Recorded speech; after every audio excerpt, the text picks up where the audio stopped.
Oui, Aliou, pour terminer ci point bi toujours ak le secteur des mines bu ñu xoolee les chiffres at yi ñu génn ces 4 dernières années ba atum 2025 bi ndax mën nañu jàpp ni secteur minier bi mi ngi dundaat en tout cas. waaw bu fekkee ni comme niñ ko souligné kii xaalis bu bari génn na par rapport ak ce qui était je pense que ni c'est un peu plus de 40 milliards. 41 waaw 41,425. la gars yi dajale alors que ci nguuru Macky Sall je crois que ni somme bi ñu mujjee am c'était autour de un peu moins de 20 milliards 18 et quelques je crois donc ils l'ont doublé sans doute parce que yu bari yi nga xam ne dafa daan nëbbu donc feeñ na. Donc si c'est le cas c'est tant mieux hein, c'est tant mieux parce que xaalis boobu am na njëriñ feneen je crois que l'essentiel a été dit et je pense que ça devrait le faire bu fekkee ne dafa continuer noonu eh ben c'est bien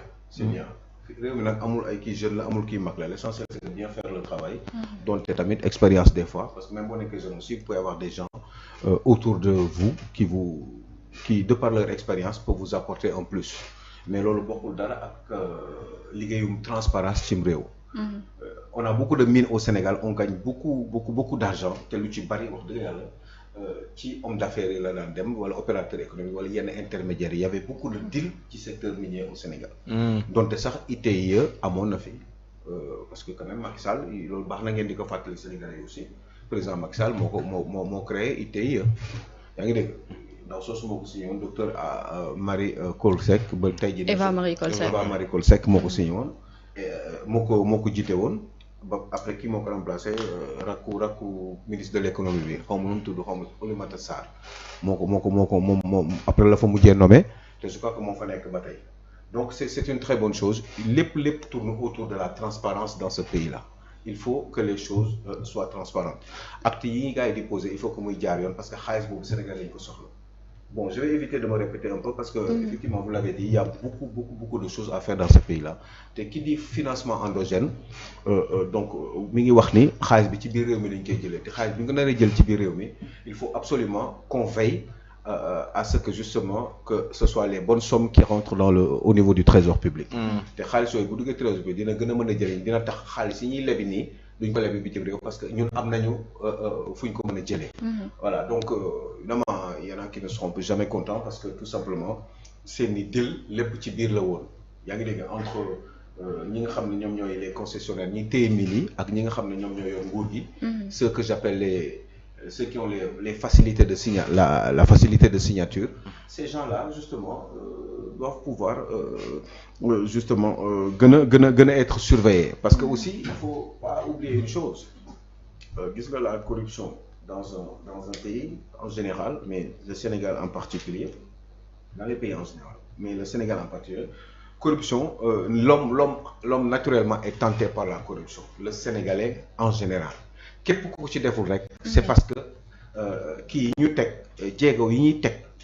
moom mooy tax doo ñemee def corruption mais ils sont tous tentés par la corruption donc nag ñi nga xam ne ñoom ñoo jiite te jóg nañu pour amener la transparence ñooñu il faut que ñu teg lu leer naññ ba nga xam ne kenn dootul amati possibilité di corrompre wala di subir ay tentations de corruption parce que daf lay wóor ni les sanctions seront fatales léegi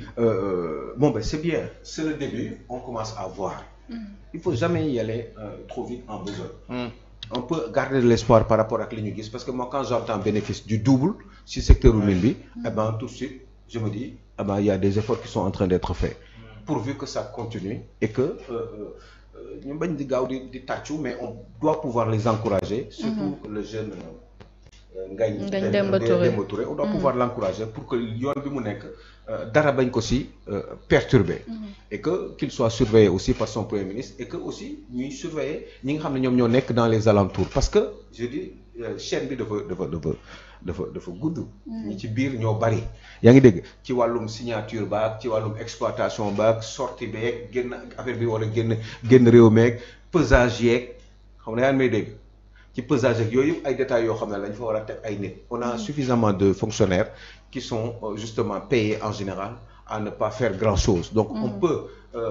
waxuñu ñu recruter waat ay nit parce que état bi attanu ko mais ñi nga xam ne ay fonctionnaires lañu surtout nekk au ministère des mines mu ñu leen jël yóbbu leen ci béréb yooyu comme ça ñuy surveiller yenn affaires yi il faut pas qu'on laisse les choses parce que aussi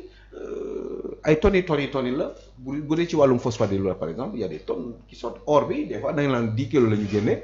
alors que si ça se trouve ils ont sorti 3 fois plus peut-être 30 kilos la ñu génnee. te yooyu yëpp nag dañ ko war di surveiller. est-ce que chaîne boobu yëpp am na ay contrôle suffisamment bon ben c'est le début on verra ñoom lan la ñu teg ba am les 40 milliards fan la ñu jëlee différence bi. Parce que quand même c'est extraordinaire en un an nga génnee fi plus de 40 milliards 41 tu as dit. 41 alors que ñoom ils étaient à 18 milliards. donc ça veut dire que ni am na foo xam ne faille amoon na fa. mais est-ce que on peut pas gagner plus à l'avenir c'est peut-être possible. mais il faudrait que monsieur Ngagne Demba Touré gën a góorgóorlu def comme talaay kàttanam ba effectivement mu balaa la fin du mandat ñu mën a xam ne vraiment mbir yi léegi kenn mënatu ci dara corruption parce que corruption du jeex même dans les pays occidentaux il y a de la corruption mais ñu fexe ba def en sorte que ni képp kuy waaj a naan da ngay corrompre wala nga nekk ci ay position d'être corrompu buñ la nga xam ni sanction yi la si nar a fekk eh ben dina tax nga ragal wala balaa ngaa xalaat loolu wala nga koy jëfee eh ben di nga réfléchir à plusieurs fois donc c'est à ce niveau-là que je voulais parler, mais sinon le reste a été dit. D'accord. Il faut qu'ils continuent à montrer des preuves qu'ils sont ils sont des travailleurs, que ñi ngi góorgóorlu. lii ma gis ni moi je l'ai lu hier foog naa vraiment ça m'a fait plaisir parce que quand même il faut le faire. Et puis c'est du concret. C'est passé de 18 à 41 ça c'est bon que les Sénégalais le sachent. Il faut que déwén mu gën a kii parce que am na ay raté toujours c'est sûr mënoo surveiller lépp c'est au fur et à mesure ak expérience bi ngay xool fi failles yi nekk nga régler loolu yépp parce que wóor na ma ni ay source de récupération d'argent la. Encore une fois maa ngi wax léegi benn wax. mais mooy damaa mën nañu ne 10 kilos la ñu génnee. bu dee or la fekk ni 30 la wala 50. lu tax da koy def noonu. parce que dañ koy dil ci suuf entre gars yi quoi ñu ne or sàngam la ñu génne alors que am na loo xam ne génne nañ ko à part peut-être 3 fois plus boo xam ne ci marché noir bi lañ ko lijjante. c'est ça qui rend certains intermédiaires ak yenn facilitateurs de signature yi ak ñi nga xam ne ñoom ñoo yor signature yi effectivement ñooñu ñooy jël xaalis bi. c'est comme ça que effectivement c'est pour ça que bërki démb ou bërkaati démb. quand le premier ministre parlait de fonctionnaires milliardaires. Moi je vous dis foofu la ñuy ji yu mel ci cas yooyu la ñuy jëlee xaalis bi. léegi nag xaalis boobu il faut qu'on les empêche def tegal leen ay barrières ba dootul mën a nekk. lanceur d'alerte réponse la ci. Oui mais lanceur d'alerte mën nañ gis nit ñi mu yor xaalis doo xam fan la ko jëlee xam nga. li gën a am solo mooy à la base ñu lijjanti mbir mi pour mbir mi bañ a am ñu teg ay kii nee naa ministère des mines ak pétrole ak yooyu si tout ce ministère là industrie yi demee noonu am na ay nit ñoo xam ne mën nañ leen déployer si zone yooyu par exemple pour ñuy liggéey jar na sax ñu yokk leen seen salaire wala tegal leen ay indemnités pour ñu liggéey parce que ils sont dans les bureaux là ils ne font pas grand chose et gis ngeen ne masse salariale fonction publique yi nu mu bëree donc nit ñooyu nañ leen jël ñu leen déployer ñu dem liggéey feneen ou ñu toog ci kii bi di surveiller yu mel noonu. Comme ça nous évite d'avoir à chercher encore d'autres